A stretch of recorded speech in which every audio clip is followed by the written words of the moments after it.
Dr. Cornel West is with me now. Thank you so much for taking the time. I appreciate it. My dear brother, I must say that I am just so blessed to be in conversation with you. I suppose I just want to start out, though, with your campaign for the presidency. You're running as a third-party candidate. A lot of people are skeptical of the idea that third-party candidates are running because they feel that it increases the chances that someone like Donald Trump could be reelected. That's at least what Democrats are saying. Do you have any fear that that could be the case? Well, it's a wonderful question because on the one hand, we know that no party has any ownership of anybody to vote. It's very important that they lift their voices, and almost 2/3 of the third-party candidates in the United States, those who support third-party candidates, 2/3 of those would never vote for either party because there's a level of very deep apathy in the country. Almost 40% of Americans don't vote at all. Every election, I don't know what the rate is in Canada, but it's a very high rate. So yes, there is some acknowledgement of that possibility, but you got to be committed to truth and justice. And if the Democrats or the Republicans are not speaking to the issues of poor people, of working people, if both of them are tied to militarism, if both of them are too tied to Wall Street and Silicon Valley, then you've got to somehow push the issues of poor and working people more to the center. And that's very much what this campaign's all about. My campaign's all about. And so obviously we have a lot of breaking news right now in relation to former President Trump with this January 6th probe. A lot of Democrats and Republicans are talking about the age factor as it relates to President Biden. A lot of people in general just believe that there should be, more options. So, I guess that's kind of where you and your campaign is. So I guess, how do you convince Americans to do something that not many Americans do, and that is vote for a third-party candidate over someone from the major two parties? You've got to make a strong case, but keep in mind now that history is unpredictable. History is mystical. No one has full control over history. We've still got 16 months. So we don't really know whether Trump is going to make it, given all of these legal challenges that he has. We don't know where Biden will be himself in terms of his own health, God bless him, in terms of the possible cognitive decline that's set in. We don't know whether the No Labels Party, that's the third party, in addition to the Green Party, who might run for Joe Manchin and so forth. So the things are very contingent at the moment. But most importantly, and I think you understand this very well, given who you are and where you are in your life already, you want to be true to your calling, to your own sense of integrity, your mission in life. And if it is to pursue truth and justice, that's what you do. And I know you've commented extensively on some of these issues. I want to dive into policy a little bit here. Obviously, the ongoing war in Ukraine is something that a lot of people have been talking about since it first began, quite a while ago, but since Russia's invasion of Ukraine, the full-scale invasion initially began, of course, in February of 2022. When you look at what the U.S. can do to help in an administration led by someone like yourself, would you scale support to support Ukraine further? Would you scale it back? What is your plan in relation? Well, I'm just so afraid of World War III, that war could easily become a war between Russia and the United States. And some have argued, in fact, it's already a proxy war. And as you know, that Article 5 of NATO, once connected to NATO and there's an attack on a NATO country, that's like an attack on all the other 33 countries, including the United States. So you get nuclear confrontation between the United States and Russia. I want to avoid that. Now, we in the United States, we've got Donald Trump, and he's pushing us toward a civil war within the country. And we got Biden pushing us toward a world war outside of the country. And I'm trying to provide an alternative. I'm trying to be a peace candidate, an anti-war candidate. I want a ceasefire. I want to bring the war to a close. I want a diplomatic process to reach a just peace. I think the Russian troops have to leave, my brother. I think there has to be serious discussion in terms of not just those troops leaving, but certain territories being returned to the Ukraine. Ukrainians, but I just want the suffering of precious Ukrainians to come to a close. It looks as if Biden is just so committed to a war that can become endless. And already you probably heard they got 3,000 U.S. advisors formally and officially there. That's how we started Vietnam back in the 60s. And so I'm very, very fearful of what's taking place right now. And I guess I just want to pick up on that a little bit more. I mean, I'm curious as to why you kind of believe that, given, you know, a lot of people feel that if the U.S. doesn't put some of their support behind Ukraine, then it's signaling a message that, you know, they don't stand for Ukrainian sovereignty. Is there any truth to that from your perspective?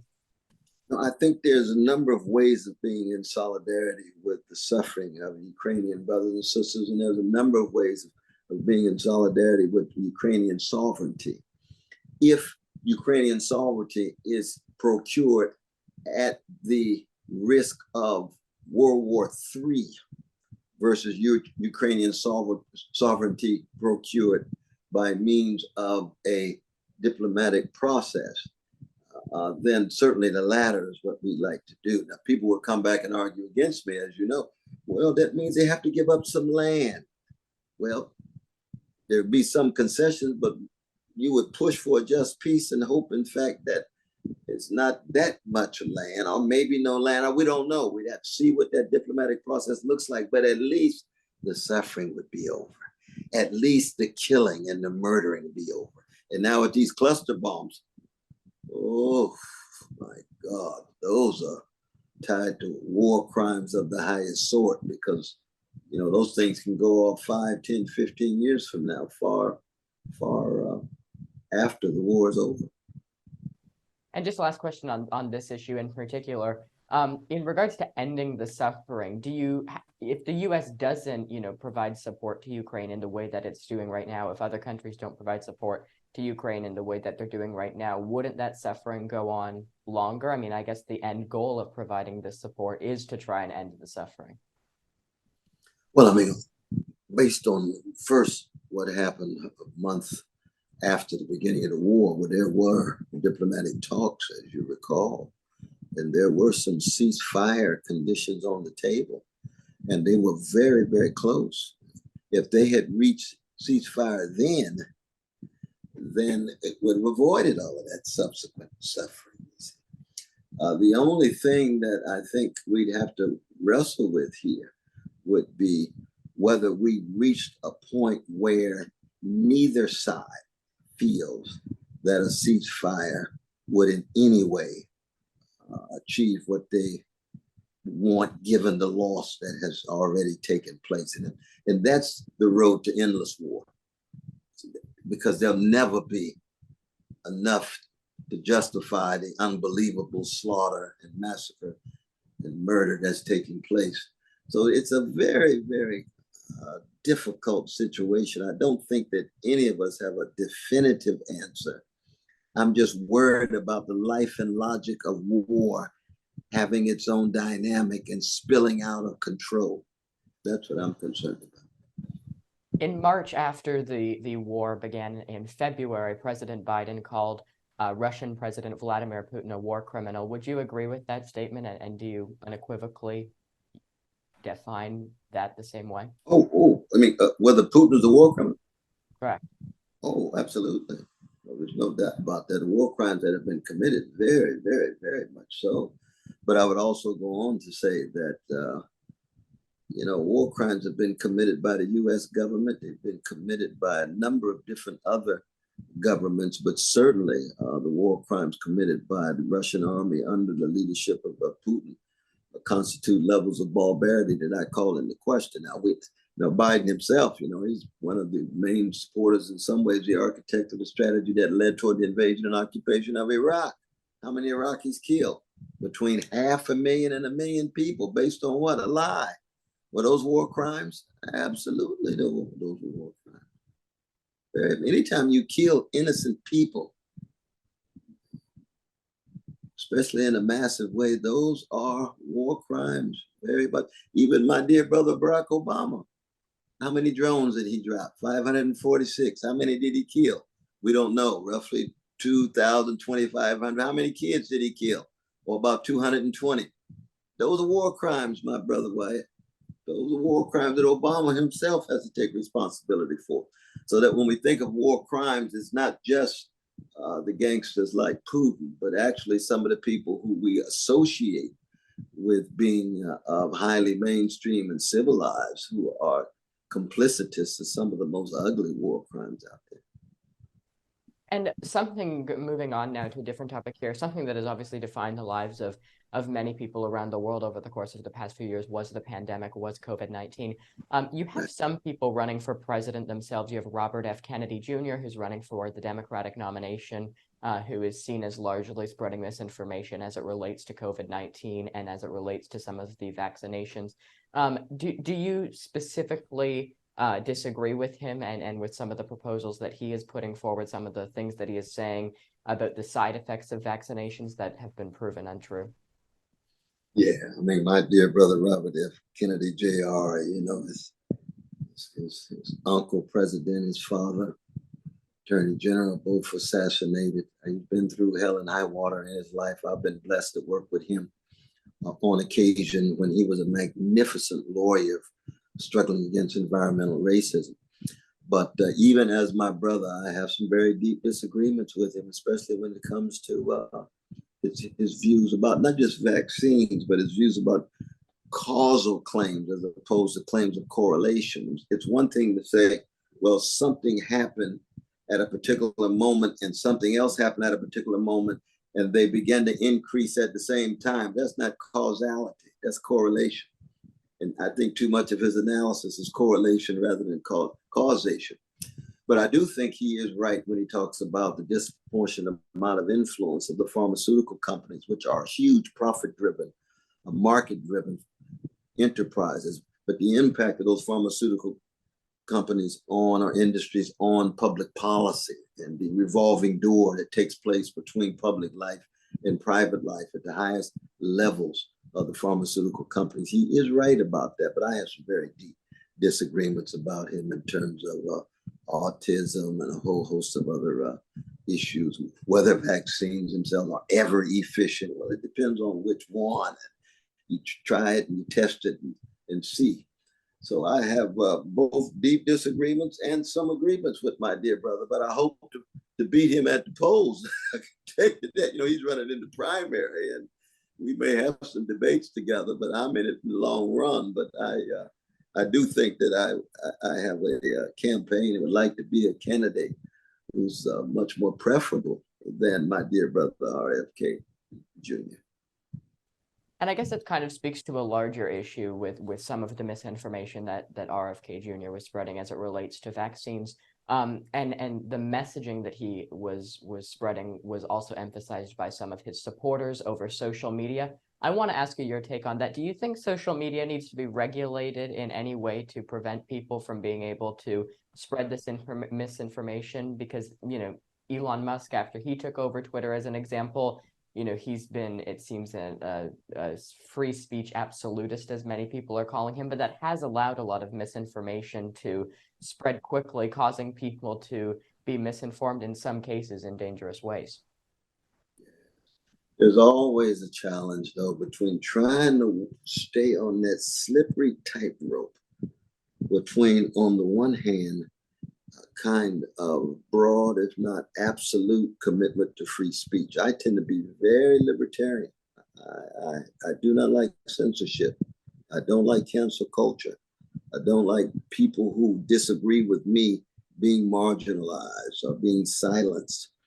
But at the same time, though, there's always going to be some kind of minimal regulation. You know what I mean? You just have to have it. You can't holler fire in a theater. You know what I mean? That's not free speech. There has to be some kind of minimal regulation. So I would call for minimal forms of regulation that, for the most part, bend toward free speech against censorship. But the challenge for me is, how do I define the criteria for minimal regulation? And it's hard to come up with an abstract formula for that. You really have to look at different cases to see. I think oftentimes what you get, even on Twitter too often, is a certain kind of selective free speech, selective regulation. I want fairness across the board. I want my right-wing brothers and sisters, my centrist brothers and sisters, my left-wing brothers and sisters to have equal access to those freeways of soundscape and landscape and eyescape. And I guess picking up on that a little bit further now, obviously, all of this in many cases contributes to the political discourse. You know, back a few decades ago, people didn't have the ability to, you know, quickly tabulate their opinions and write it for the world to see on social media, you know, on websites, what have you. But it's also contributed in negative ways. You know, it's increased the polarization, it's increased the divisiveness. You mentioned you had concerns about some of the language that was being used by President Trump and how that was kind of creating a divisive tone. I guess from your perspective, how can we tone down the level of polarization in the American system in the lead up to the 2024 campaign, given we saw how divisive and polarizing the 2020 campaign was? Yeah, that's a tough question, my brother, because we can't really blame the phones. Technology has its own dynamic, no doubt, but you have to call into question the quality of the people who use the phones. See, this campaign in part is about a spiritual awakening and a moral reckoning that have to do with character, integrity, honesty, decency, generosity, respecting others. And if we had more fellow citizens who were committed to that way of life, then the phones wouldn't be a problem. They really wouldn't be. Or another way of putting it in the negative sense, even before we had the phones, we still had fellow citizens at each other's throats. And we had a civil war in the 1860s over slavery, and phones were nowhere to be found. At least those cell phones were. So it really depends on how do you try to generate decent human beings who are committed to something bigger than their own egos and their own tribes and their own narcissism and hedonism. Now that's a larger question. That's how you create civic virtue. That's how you create public spaces where people can enter without humiliation, even as they disagree, but still be able to stay in contact with each other's humanity. And if you lose that, then whether you have phones or not, you're going to have war, violence, hatred, greed. And so these are deep moral and spiritual issues that must be addressed alongside the impact of the technology on our character. And moving on to another topic here, Republicans over the course of the past little while have been a big proponent of what they describe as gun rights. But a lot of Democrats are obviously quick to point out that the increased amount of shootings, whether it be school shootings or what have you, has increased rapidly over the course of the past long while. There was the story out of Tennessee where there was a shooting at a Christian school. You had the lawmakers come out in Tennessee there and protest that. As president or just as, you know, in your position right now, how can you confront the rise in gun violence at this point in time? And how can you meet it in the middle when you have the right side of the political spectrum who practically doesn't want any regulation, and then the left side of the political spectrum who wants to ban them outright? Well, again, it's that slippery slope, tightrope again. On the one hand, we've got to have some kind of gun controls. There's just no doubt about that. On the other hand, you're never, ever going to cut off the availability of some guns to people. It's just a few decades ago, you know, that Canada had roughly the same population as California. More Californians kill each other with knives than Canadians kill each other with anything. Now, see, that's culture right there, brother. That's culture right there. There's something about Canadian culture. Now, I'm not just here to brag about Canada. You got Oscar Peterson, you got Margaret Atwood, you got C.P. McPherson, you got some towering figures, you got Brother Wayne Sharp, you got some wonderful people in the country, you know what I mean? But you have to create a culture, a sense of community, a sense of connection where people don't feel as if appealing to violence is the first resort. That's much more USA than it is Canada. Now, one of the influence the United States could be on Canada, where more and more Canada has a gun problem. I don't know, but I would hope it's the other way. I would hope that we'd be more influenced by your national healthcare system, more influenced by your culture of nonviolence, more so than the United States. And so as much as I'm for gun control, I don't think that gun control in any way is the primary issue. I really don't. You got to fight to eliminate poverty. You got to fight to eliminate homelessness or unhousedness. You have to fight to make sure people have jobs with a living wage. You got to fight that they have Medicare and so on. And then you have this kind of spiritual and moral awakening that's required if a democracy is to survive. Because you know what's at stake right now, my brother? The species, the planet, ecological catastrophe, democracy, neo-fascism and forms of fascism that undercut any democratic project. We are living in some very, very grim times. And I must say, it is an inspiration to see a young, brilliant brother like you taking on these issues with such sophistication. And it's a sign of hope for an older brother like me. And perhaps just before we conclude our interview here, I want to ask you about that point that you mentioned as it relates to ecological disasters, environmental issues in the US. In many places, you had for a short while there wildfire smoke that actually came from Canada's wildfires. How can you reduce the level of, ecological disasters that are happening with, meaningful climate action? Again, as I said with the gun control issue, when you have people on completely opposite ends of the political spectrum who have complete opposite opinions on it.